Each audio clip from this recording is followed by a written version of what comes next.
እናንተው ታመጡት እናንተው ታሮጡት። አንተ እዩ ማለት ነው። ትላንት ብዙ ነገር እያየክ ነበር፣ ቤት ውስጥ ብዙ ነገር እየተሰራ። ዛሬ ነው ታዲያ የምትነግራት? ትላንት አትነግራትም ወይስ ከአንበሳው ከትላንቱ አንድ ጥብስ አልጋበዘም ወይ አንድ ክትፎ አልጋበዘም? አሰላሙ አለይኩም ወራህመቱላሂ ወበረካቱ። እንዴት ነው ነገሩ ማለት ነው? እንዴት ነው አልገባኝም። ጠበቃው ደግሞ አንድ ጠበቃ እኮ ጠበቃ ሲሆን የአንድ ሰው ምስጢር አውጥቶ አንዳንዴ አትሳሳቱ። የምር እኛ ማናቅ አይመስል በጣም ነው የምናውቀው፣ ከእናንተ የበለጠ እናውቃለን ማለት ነው። እና ጠበቃ ማለት ለአንቺ የሚከራከርልሽ ጠበቃ ነው። ገባሽ? ደግሞ ያን አክል እስከዚህ ደረጃ አልደረሳችሁም።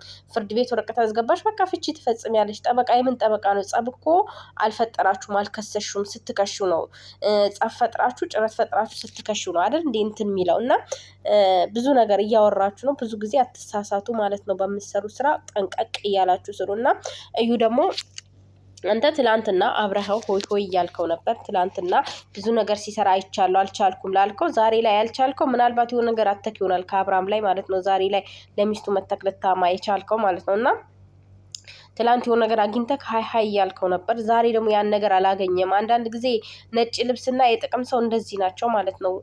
ከአንዱ ጥቅም ሲያዱ አንዱ ያለበት ቦታ ይፈልጋሉ፣ ይባጭራሉ ማለት ነው። ወይም ደግሞ አንተ እሷ ጋር መጥተህ የእሷን የሆነ ነገር የእሷን ልብ እሷ የምትለውን ወስደክ ለሱ ልትነግረውም ሊሆን ይችላል። ምክንያቱም አንተ የሱ ብችላ ስለሆንክ ማለት ነው።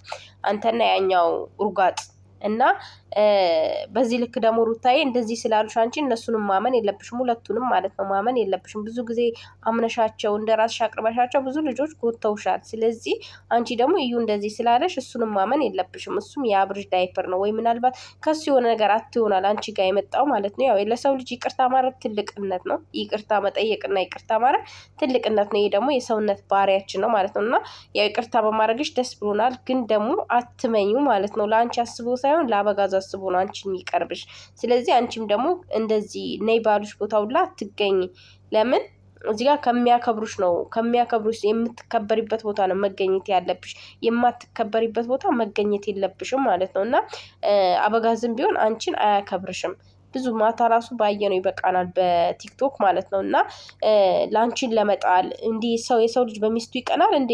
ሰዎች እንዴ ሚስቱ ማለት እኮ ያው አንድ አካል ናቸው አይደል? ባልና ሚስት ማለት እና እኔ እንጃ። የአብርሹ ግን በጣም የሚለይ ነው። በሚስቱ ይቀናል፣ በሚወዷት ኦዲየንሶች ይቀናል።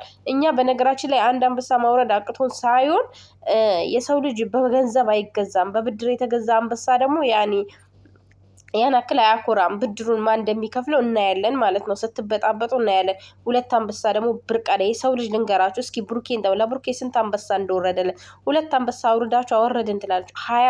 ሀያ አንበሳ ማለት ደምሩት ማለት ነው። ድምር ያው ስለማታውቁ አይፈረድባችሁም ዝንቦች ማለት ነው። እና ትላንትና ብዙ ነገር እየተናገራችሁ ነበረ። ሩታ ማለት ጀግና ሴት ናት። ሩታን ጥቅም ሳይሆን ፍቅር ነው የሚገዛት።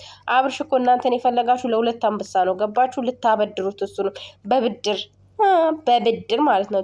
ተበድራችሁ እንድትሰጡለት ደግሞ ስላልደረሳችሁ እና ለዛን የፈለጋችሁ። እስኪ መቼ አክብሯችሁ ያውቃል? አክብሯችሁ ያውቃል? እየረገጣችሁ ነው። አንድ ቀን አክብሯችሁ አያውቅም። አንድ ቀን ክብር ሰጥቷችሁ አያውቅም አይደል? ስለዚህ እናውቃለን ውስጥ ለውስጥ ሁላችንም ማለት ነው። እና ሩታዬ ጀግና ነሽ። በጀግንነትሽ ደግሞ ቀጥይበት። ልጁን ደግሞ ማየት ይችላል።